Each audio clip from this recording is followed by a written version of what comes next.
खुदा बाप तेरा पवित्र आत्मा आज अजीब और अचंभी रीति के साथ तेरे लोगों की जिंदगी में कार्य करे। आज का वचन इन्हें सेम न रहने दे। खुदा बाप तेरा पाक करो, इन्हें अपनी ओर खींचे। बाइबल कहती धन्य है वो जो धार्मिकता के भूखे और प्यासे हैं। मेरे पिता, इनका इस समय यहाँ आना खुदावन ऑनलाइन, ये इनकी भूख और प्यास को दर्शाता है। और बाइबल कहती जिनके अंदर परमेश्वर की भूख और प्यास होगी वो धन्य भी होंगे और वो तृप्त भी किए जाएंगे। प्रभु यीशु मसीह, आपने भी खुदावन आराधनालय में ऊंचे शब्द से पुकार कर कहा उसके बाहर कि जो कोई प्यासा हो वो मेरे पास आए। आपने वायदा किया ऐसा जीवन जल पिलाने का खुदावन जिससे वो फिर कभी प्यासे ना होंगे और वो जीवन जल उनके अंदर से बहता जाएगा। वो जीवन जल तेरा अनंत जीवन है खुदावन, वो तेरे वचन है खुदावन, वो तेरी आत्मा का मस्सा है खुदावन जो तेरे लोगों के मुंह से उनकी जिंदगियों से बहता है खुदावन। आज मेरी प्रार्थना है मेरे सामर्थी परमेश्वर, जितने जन खुदावन इस जीवन जल को सुने, तेरे वचन को, तेरे पाक पवित्र वाणी को सुने खुदावन, वो सेम न रहे। बाइबल कहती है तूने एक नया धर्म बनाने के लिए अपना जान, अपनी जीवन को कुर्बान नहीं किया। आप धरती पर इंसान को बचाने के लिए आए, ना कि एक नया धर्म बनाने के लिए। आज इंसान लड़ता है अपने धर्म के लिए, लेकिन बाइबल कहती है तुम एक नया धर्म प्रचार करने के लिए नहीं बल्कि धार्मिकता को प्रचार करने के लिए चुने गए हो। आज तेरे वचन का हम प्रचार करें खुदावन, और तेरे वचन इनकी जिंदगियों में काम करें और ये उद्धार की और क्रूस की और साल्वेशन की ओर बढ़ें खुदावन।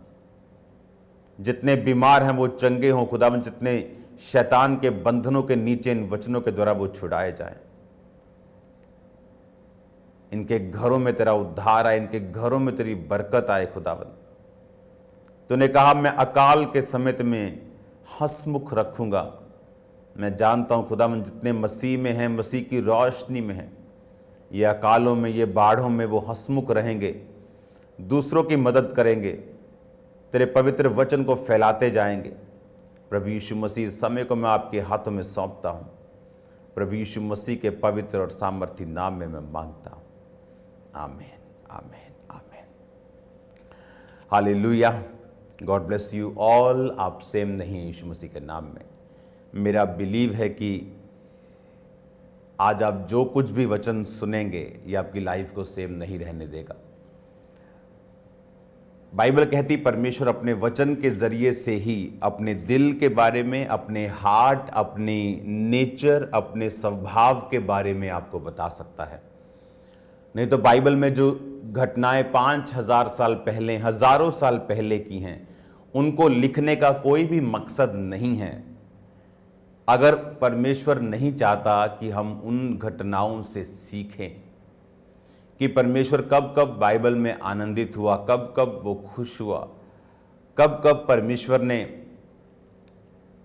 हमें बरकत दी, कब कब परमेश्वर नाराज हुआ, ताकि हम पवित्र वचनों को सीख सकें। और जैसे ही हमें परमेश्वर के वचनों की समझ आती है, जैसे जब मैं परमेश्वर में नया था 2004 में 5 में, तो मुझे यही लगता कि परमेश्वर मुझसे क्या इतना प्यार करता है। तो मुझे बार बार समझाया जाता था वचन के जरिए, काउंसलिंग के जरिए, कि प्रभु तुझसे बहुत प्यार करता है, आने वाले समय में ऐसा होगा। तू मुझे शीशे के सामने खड़े होकर बोलते बोल तू परमेश्वर का दास है, बोल तू परमेश्वर में कंप्लीट है। इस तरह के वचनों को अंगीकार करना, शीशे के सामने खड़ा होकर मुझे यकीन नहीं होता था कि जो मैं कह रहा हूं वो पूरा होगा और परमेश्वर सचमुच मुझसे प्यार करता है। हालेलुया। आज हम परमेश्वर के वचन को सीखेंगे और आज बड़े ध्यान से आपको वचनों को सीखना है। ये उस समय की बात है जब बाइबल कहती है कि इसहाक के जब 2 बेटे पैदा हुए, एसाव और याकूब। और जब ये 2 जुड़वा इसहाक के शादी के 20 साल बाद पैदा हुए रिबिका से, और रिबिका जो एक आत्मिक औरत थी, क्योंकि जैसे ही अब्राहम के नौकर ने उसे बताया था कि अब्राहम के एक बेटा है इसहाक, और अब्राहम ने मुझे शपथ खिलाकर, सौगंध खिलाकर भेजा है कि तू इस देश से कोई लड़की मेरे बेटे के लिए नहीं लेगा जो परमेश्वर को नहीं जानती, लेकिन तू मेरे ही देश की लड़की को जाकर लेके आएगा, और अगर वो आने से मना कर दे तो तू मेरी इस शपथ से छूट जाएगा। बाइबल कहती वो वहाँ पे गया और एक कुएं के पास बैठा और परमेश्वर से बात करने लगा कि प्रभु, और उसके पास 10 ऊंट थे, और ऊंट मतलब कि एक बार में कितने लीटर पानी, कितने मन पानी वो पी सकते हैं आप ये जानते हैं। तो वो परमेश्वर से क्या बोलने लगा कि परमेश्वर, अगर तूने ही मुझे यहाँ भेजा है तो जो लड़की यहाँ आएगी और मैं उसे बोलूँगा कि मुझे पानी पिला, तो वो अगर मुझसे ये कहेगी कि मैं तुझे पानी पिलाकर तेरे 10 ऊंटों को भी पानी पिलाऊंगी, तो वही होगी जो तूने अपने दास इसहाक के लिए चुनी है। बाइबल कहती तभी रिबका वहाँ पे आई और उसने जब उससे पानी मांगा कि मुझे पानी पिला, और रिबका ने अपने उस जहाँ से, जिस कुएं से वो पानी, जिस मटके में उसने भरा था, उस मटके से उसको पानी पिलाने लगी और उसको ये बोला कि तू पी ले, उसके बाद मैं तेरे 10 ऊंटों को भी पिलाऊंगी। ये एक शॉकिंग बात थी। इंसान को तो पानी ठीक है पिला दिया, लेकिन 10 ऊंटों को भी पिलाऊंगी, तो ये इम्पॉसिबल था ऐसा लड़की का किसी अनजान व्यक्ति को 10 ऊंटों के साथ बोलना कि अब वो लगातार अगले 2 घंटे पानी पिलाएगी उनको। तो ये परमेश्वर की निशानी थी उसको। और बाइबल कहती जब वो उसके घर पे गया, उसने सारा वो स्टोरी बताई और उसके घर वाले पर उससे बोले कि हम ना तो तुझसे भला कह सकते हैं ना तो बुरा कह सकते हैं, अगर यहोवा ने तुझको भेजा है। अगले दिन वो उसको लेकर इसहाक के पास गया, वो इसहाक की पत्नी हुई और वो 20 साल बांझ रहे। ये जानते हुए भी रिबका को परमेश्वर ने भेजा है। इसहाक 20 साल अपने बेटे, अपने वंश की वेट करता रहा। जब भी, इसमें बहुत सारे पहलू हैं, जब भी परमेश्वर की कोई बड़ी योजना होती है बाइबल में, अगर आप ध्यान से पढ़ेंगे तो उन व्यक्तियों की जो जिंदगी थी वो आम जिंदगी की तरह वो आसान लाइफ नहीं थी, बरकतों से भरी हुई थी, लेकिन इजी नहीं थी। अब्राहम को अपने वंश के लिए 100 साल का इंतजार करना पड़ा, क्योंकि परमेश्वर ने कहा था जो तेरा निज वंश होगा उसी को मैं आगे लेके जाऊंगा और अपनी प्रतिज्ञाओं को उसी वंश से पूरा करूंगा। उसके बाद इसहाक को 20 साल अपने बच्चों का इंतजार करना पड़ा। जब भी कोई बड़ा घर बनता है उसे टाइम नहीं लगता, लेकिन अगर आपने छोटी सी झोंपड़ी बनानी हो, छोटा घर बनाना हो, तो आप उसे जल्दी बना लेते हैं। लेकिन अगर बड़ा ताजमहल बनाना हो तो उसे समय लगता है। एक बड़ा घर बनाना हो, चट्टान पर बनाना हो, तो उसे समय लगता है। कई बार परमेश्वर जब आपकी लाइफ में काम करता है, अगर बाइबल में आप देखेंगे तो बहुत से कम ऐसे बच्चे हैं जिनकी अनाउंसमेंट स्वर्गदूतों के द्वारा की गई है आने से पहले। सैमसंग उनमें से एक था, लेकिन अगर आप उनकी भी स्टोरी को पढ़ेंगे तो उन सैमसंग के जो माता पिता थे वो धर्मी होने के बावजूद बुजुर्ग हो चुके थे और उनके कोई भी संतान नहीं थी। कई बार परमेश्वर आपको इतनी भारी, इतनी बड़ी एक आशीष जो आपके जनरेशंस के लिए होती है, जो देशों को बचाने के लिए होती है, कई बार उसे आपकी लाइफ में मैनिफेस्ट करने के लिए, वो बच्चा हो, वो कोई भी चीज़ हो सकती है, कई बार आपको बड़ी फाइट और कई बार आपको बड़ा इंतजार करना पड़ता है और पेशेंस रखना पड़ता है। और वचन ये कहता है कि सैमसंग फिर किस तरह से अपने लोगों के लिए उद्धार का कारण हुआ, और ऐसा पहला व्यक्ति था, वो पूरी दुनिया में ऐसा इकलौता व्यक्ति था जो गधे की जबड़े की हड्डी से हजारों बंदों को मार देता था। इतना पावरफुल था, और वो मस्कुलर नहीं था, ऐसे बड़ा हल्क के जैसा नहीं था, एक नॉर्मल बीइंग था। क्योंकि जब उसमें पावर आती थी और लोग हैरान होते थे कि या क्या ये हमारे जैसा नहीं है, लेकिन जब परमेश्वर की शक्ति उस पर आती थी तो वो एक्स्ट्रा ऑर्डिनरी काम करता था। और यही आज का वचन है। जब आप कुरिन्थियों की पुस्तक को पढ़ते हैं, पहला कुरिन्थिया 1, आपकी स्क्रीन पर आप उनको देखेंगे, उसकी 1 और उसकी 27 आयत में लिखा, परंतु परमेश्वर ने जगत के मूर्खों को चुन लिया है कि ज्ञानवानों को लज्जित करें, और परमेश्वर ने जगत के निर्बलों को चुन लिया है कि बलवानों को लज्जित करें। परमेश्वर ने जगत के नीचों तुच्छों जो है भी नहीं उनको चुन लिया है, उन्हें ताकि जो हैं व्यर्थ ठहराएं, ताकि कोई प्राणी परमेश्वर के सामने घमंड ना करने पाए। अब यहां पर परमेश्वर ने क्या कहा, हमें यह बात समझनी है कि जब सैमसन चुना गया था तो मैं आपको फिर बता रहा हूं कि वो मस्कुलर बड़ा बॉडी वाला इंसान नहीं था। नहीं तो लोग ये कहते हैं कि इसकी बिल्डिंग, इसकी जीन्स ही ऐसे हैं, वो परमेश्वर को महिमा नहीं दे पाते। तो वो कहते हैं इसकी कुदरत ने इसको ऐसा बनाया है, मस्कुलर बड़ा बॉडी, डोले शोले, सिक्स पैक, और इसलिए ये ऐसे बड़े बड़े लोगों को मार देता है, ताकत बहुत है। लेकिन वो आम दिखने वाला इंसान था, आम बॉडी वाला इंसान था, एवरेज बॉडी वाला इंसान था। और जब परमेश्वर का आत्मा उस पर उतरता था तो वो एक्स्ट्रा ऑर्डिनरी हो जाता था। और क्या लिखा परमेश्वर ने नया नियम में, क्यों यीशु मसीह कुर्बान हुए आपके लिए। और आज परमेश्वर का मैसेज क्या है, परमेश्वर ने कहा, परंतु परमेश्वर ने 26 आयत भी पढ़ेंगे, हे भाइयों अपने बुलाए जाने को तो सोचो, ना शरीर के अनुसार बहुत ज्ञानवान, ना बहुत सामर्थी, ना बहुत कुलीन बुलाए गए। परमेश्वर ने कहा अपने बुलाए जाने को सोचो, ना शरीर के अनुसार बहुत ज्ञानवान, ना बहुत सामर्थी, ना बहुत कुलीन बुलाए गए। उसने कहा सोचो तुम, परमेश्वर ने तुमको किस लिए बुलाया है। मैं अपनी फैमिली से बात कर रहा था कि अगर हम पूरी दुनिया में घूमें और देखें जिनको परमेश्वर इस्तेमाल कर रहा है, और उनको भी देखें जो प्रभु जिन्हें इस्तेमाल कर रहा है, और उनके साथ जो काम कर रहे हैं, आपको ये लाइन पूरी होती हुई नजर आएगी। वहां आपको ज्ञानवान नहीं मिलेंगे। जब भर्ती होती है परमेश्वर के लोगों की तो इसलिए नहीं होती कि ये कंप्यूटर इंजीनियर है, मैं इंजीनियर हूं, इसे परमेश्वर ने चुन लिया, बड़ा अच्छा बोलता है, बड़ा अच्छा। जब मैं चुना गया था, मैं बिल्कुल डिप्रेस्ड, मेंटली अपसेट, सब कुछ शरीर खत्म, नशे, एक डेड इंसान को परमेश्वर ने चुना, ताकि कल जब परमेश्वर मुझे इस लेवल पर इस्तेमाल करे, मैं ये ना कहूं कि मैं बहुत सामर्थी पढ़ा लिखा था और परमेश्वर ने मुझे चुन लिया। सब कुछ खत्म जब हो गया तो परमेश्वर ने कहा अपने बुलाए जाने को सोचो, ना शरीर के अनुसार बहुत सामर्थी, ना ज्ञानवान, ना कुलीन, ना अमीर बुलाए गए। परमेश्वर ने कहा परंतु परमेश्वर ने जगत के मूर्खों को चुन लिया है।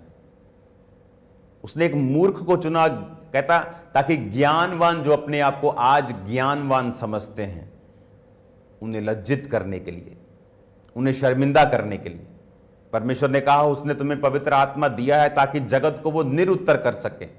आज जगत के पास इन बातों का जवाब नहीं। इमेजिन करो कितने सालों से क्रिश्चियन लोगों के ऊपर इल्जाम लगते रहे, ये हीलिंग करके करते हैं, ये पैसा देके करते हैं, लेकिन आज तक कोई साबित नहीं कर सका। क्यों? क्योंकि ऐसा है नहीं, क्योंकि परमेश्वर ने जगत को निरुत्तर कर दिया है। वो हीलिंग्स असली हैं, वो मिरेकल्स असली हैं, ये वचन सच्चा है, ये ट्रू है, कोई गलती इसमें कोई ढूंढ नहीं सकता। 5000 साल पुरानी घटना भी आज नासा वाले बोलते नहीं, जो बाइबल कहती है वो ट्रू है। जो वचन में लिखा है, जो वचन में लिखा है, ये देखो आज ये प्रूफ होता है, ये सच है। हालेलुया। इमेजिन करो परमेश्वर ने आपको किस लिए चुना, उस मकसद को जो सैमसन चुना गया था, किस लिए? उसकी पावर को दिखाने के लिए, उसकी एक्सीलेंस को दिखाने के लिए, अमेज करने के लिए लोगों को। और बाइबल कहती है आपका चुनाव भी इसी तरह हुआ। बहुत हाई क्लास नहीं बुलाए गए, लेकिन परमेश्वर ने लो क्लास को चुना ताकि हाई क्लास भी लज्जित हों, आने वाले टाइम में वो आपको इतना बढ़ाएगा। सैमसंग के ऊपर आत्मा उतरता था तो वो बड़े अचंभे काम करता था। पुराना नियम में जो थोड़ी बरकत का समय था, किसी किसी पे पवित्र आत्मा उतरता था, किसी किसी से प्रभु बात करता था, किसी किसी के ऊपर भविष्यवाणी उतरती थी, आत्मा उतरता था, काम करता था, चला जाता था। लेकिन नए नियम में परमेश्वर ने कहा, अब अंत समय में मैं अपना आत्मा सब मनुष्यों के ऊपर उंडेलूंगा। तुम्हारे बेटे और बेटियां, उसने ये नहीं कहा तुम्हारे कुछ बेटे और कुछ बेटियां, उसने कहा तुम्हारे बेटे और बेटियां भविष्यवाणी करेंगी। तुम्हारे दास दासियों पर भी मैं अपनी आत्मा को उंडेलूंगा। क्यों? अब पुराने नियम में जो थोड़ी बरकत होती थी, वचन दुर्लभ था, दर्शन कम मिलता था, किसी किसी पे आत्मा उतरता था। आज नए नियम में परमेश्वर ये चाहता है वो आत्मा सब पे उतरे, वो पवित्र आत्मा का अभिषेक सब जनों के ऊपर आए, वो पवित्र आत्मा की भविष्यवाणियां आप सब लोग करें। आप जानते हैं आजकल जो भविष्यवाणियां चलती हैं ये सब झूठी हैं। ये नाम, ये नंबर, ये सब फेसबुक पे लिखा है, उनके डाटा पे लिखा है। ये क्रेडिट कार्ड के पीछे के 3 नंबर आपके कार्ड पे लिखे जब आप ऑफरिंग करने के लिए जाते हैं। ये गेम्स खेलनी बंद करनी चाहिए इन लोगों को, क्योंकि ये गेम्स इनको फ़ायदा नहीं बल्कि नुकसान करेंगी फ्यूचर में। और परमेश्वर धीरजवंत है, गलत चीज़ों का जवाब नहीं देता है एकदम से, लेकिन जब देता है तो आपको मालूम है वो कैसे देता है। अब परमेश्वर ने कहा तुम जिस तरह सैमसंग को मैंने हैरान करने के लिए चुना, तुम भी उसी तरह से चुने गए हो। लेकिन तुम्हें, लोगों को लगता है, एक आम व्यक्ति चुना गया, उसे लगता है मुझसे परमेश्वर क्या करेगा, मैं तो छोटा सा एक आदमी हूं, मैं तो दिहाड़ी करने वाला हूं, मैं तो एक सरकारी कर्मचारी हूं, मैं तो बड़ा बेचारा सा हूं, मेरे पास तो इतनी बुद्धि नहीं है, मैं तो इतना दलेर नहीं हूं। इसीलिए खुदावंद ने कहा, इसीलिए मैंने तुम्हें चुना, ताकि जो अपने आप को कुछ समझते हैं उन्हें शर्मिंदा करने के लिए।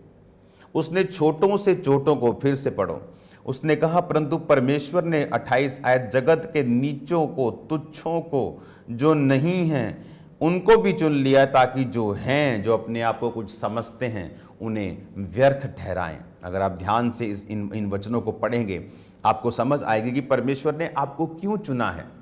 सबसे पहले हमें ये मालूम होना चाहिए कि मैं चुना गया हूँ। अगर मैंने जीसस क्राइस्ट पर बिलीव कर लिया है, अगर मैंने बपतिस्मा ले लिया है, अगर मैं परमेश्वर की आत्मा को पा लिया, मैंने उसको अपना उद्धारकर्ता चुन लिया, तो अब परमेश्वर आपके ज़रिए से इस दुनिया को हैरान करना चाहता है। आपके ज़रिए से वो बड़े कार्य करना चाहता है, आपको ज़रिया बनाना चाहता है आपकी फैमिली को ब्लेस करने का। आप अपनी फैमिली के प्रथम होंगे जो वो काम करेंगे जो आपकी पूरी फैमिली, आपका खानदान नहीं कर पाया। आप होंगे जो अपने देशों से दूसरे विदेशों में होंगे, आप होंगे जो बरकतों को पाएंगे, आप होंगे जो नशा नहीं करेंगे। आप, परमेश्वर ने, ये मकसद है आपको चुनने का, ये कारण है परमेश्वर का आपको चुनने का, यही रीजन है परमेश्वर का आपको चुनने का। और इस रीजन को आपको बिलीव करना है, इस पे मेडिटेट करना है, इस रीजन को अपने अंदर स्पिरिट में खाकर इसको लेके जाना है, इसको कण कण में बसाना है कि मुझे परमेश्वर ने उन लोगों को लज्जित करने के लिए चुना है जो अपने आप को कुछ समझते हैं। मुझे बड़े काम करने के लिए चुना है, मुझे कुछ ऐसा परमेश्वर ने बनाने के लिए चुना है कि जो ऑलरेडी बने हुए हैं उन्हें लगे कि हम व्यर्थ हैं। और यही क्रिश्चियनिटी है, वो आपको इतनी हैवी वे में आपको वो ब्लेस करना चाहता है। इसलिए पुराने नियम में वो किसी किसी पे उतरता था, परमेश्वर ने कहा पर अब नए नियम में जीसस क्राइस्ट के जन्म लेने के बाद, उसके मरने और जी उठने के बाद, जी उठने के 40 दिन बाद, फिर 40 दिन तक फिर प्रीच किया, फिर वो पहाड़ पर 500 लोगों के सामने स्वर्ग पे चला गया। उसके स्वर्ग के जाने के बाद वो कह के गया यरूशलेम को मत छोड़ना, पिता की प्रतिज्ञा की बाट जोहना। जब वो 500 प्रार्थना करते करते करते कुछ जा रहे थे, वापिस लेट हो रहे, प्रभु अब आगे क्या, आगे क्या, 120 रह गए, वो आत्मा उतरा और वो वचन पूरा हुआ। अंत के दिनों में मैं अपना आत्मा सब मनुष्यों के ऊपर उंडेलूंगा। वो पवित्र आत्मा फिर उन पर उतरा और आज वही आत्मा आप पे उतरता है। वही आत्मा मेरे अंदर है, वही आत्मा आपके अंदर है। जो जितना मांगता है, जो जितना प्यासा है, उसकी प्यास के मुताबिक परमेश्वर उसकी प्यास को बुझाता है। हालेलुया। और वही वचन पूरा हुआ कि अंत के दिनों में मैं अपना आत्मा सब मनुष्यों के ऊपर उंडेलूंगा। सब मनुष्यों के ऊपर, सब प्राणियों के ऊपर। तुम्हारे बेटे बेटियां भविष्यवाणी करेंगे, पुरानी स्वप्न देखेंगे, जवान दर्शन देखेंगे। और यही परमेश्वर का प्लान है आप लोगों के लिए। यही परमेश्वर की इच्छा है आप लोगों के लिए कि आप जितना भी डाउन, गरीब या बीमार या लाचार या मेंटली स्ट्रेस्ड, अब मैं गरीब नहीं था जब चुना गया, लेकिन पैसों के अलावा सब चीज़ों में मैं गरीब नहीं था। मैं गरीबी रेखा से भी 500 फुट नीचे हूँगा। पैसे के अलावा शरीर में, अपनी लाइफ में, अपने हर चीज़ में। और खुदा ने चुना, यही उसकी ग्लोरी है कि वो टूटी हुई चीज़ों को इस्तेमाल करता है। ये उसकी हॉबी है। वो उन्हें साफ करता है और इस्तेमाल करता है। और बाइबल कहती है जिस पत्थर को राजमिस्त्रियों ने तुच्छ समझा वो कोने का सिरा हो गया। और इसी के लिए ही परमेश्वर ने आपको अपने पास बुलाया है। मेरा बिलीव है कि आप परमेश्वर के इस बुलाहट की ओर ध्यान देंगे, अपनी लाइफ को एक्यूरेटली परमेश्वर में चलाएंगे। सैमसंग जब तक परमेश्वर में एक्यूरेटली चलता रहा, खुदा अचंभे काम करता रहा। और जब उसने अपनी कमियों के ऊपर काबू नहीं किया और औरतों के पास जाता रहा और व्यभिचार करता रहा, और एक दिन उसी व्यभिचार ने उसे डुबो दिया, वो पावर उससे छीन ली गई और वो आम व्यक्ति बना और दुश्मन ने उसका उपहास किया और उसका मजाक उड़ाया। जबकि वो इज्जत लेने के लिए बुलाया गया था, अचंभा काम करने के लिए बुलाया गया था, पर उसके शरीर के कामों ने सब उल्टा कर दिया। बाइबल कहती जब तुम शरीर के अनुसार चलोगे तो मरोगे, आत्मा के अनुसार चलोगे तो जियोगे। मेरा बिलीव है कि आप शरीर के अनुसार नहीं चलेंगे। आप जीसस क्राइस्ट के उस मैसेज पे बिलीव करेंगे कि आपको अपना क्रॉस उठाना है और उसके पीछे चलना है। आपको मैं ये वचन को कंटिन्यू करूँगा और आपको एक ब्यूटीफुल स्टोरी आपको मैं एक बताऊँगा। कल आप बहुत खुश होंगे उसे देखकर। तो खुदावन आपके साथ हों। आज शाम को प्रेयर माउंटेन की आग से भरी हुई प्रेयर्स को करना मत भूलना।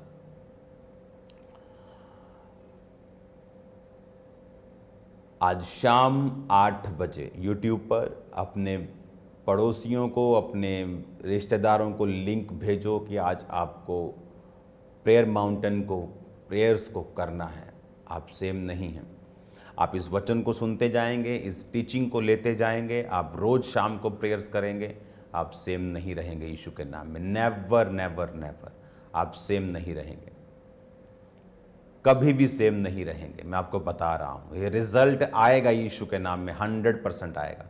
क्योंकि ये डीप टीचिंग्स अगर आप लेते जाएंगे और अगर आप शाम की प्रेयर्स को सुनते जाएंगे, आप सेम नहीं होंगे। हालेलुया। अपने हाथों को उठाओ, थैंक यू जीसस बोलते हुए। खुदा बाप तेरा पवित्र आत्मा इनकी जिंदगी में बड़े कार्य करे। ये वचन इनकी जिंदगी में 100 गुना फलों को लेके आए।